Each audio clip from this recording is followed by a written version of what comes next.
This morning, as I was leaving for work, I was greeted by this beautiful view. Wow! I think it's snowing. I think it snowed in the night.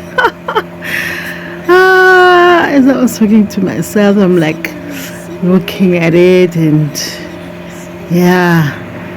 thinking of how this looks so familiar. And when I go to work later in the day, one of the colleagues, Sister Yvette, told me that she got a reminder from Google about this day. Remember this day? Do you remember this day? It was an exciting time.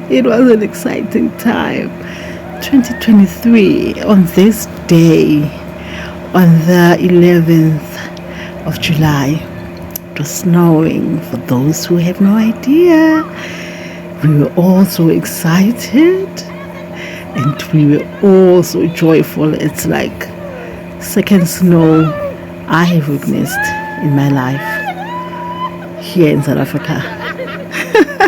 It was great.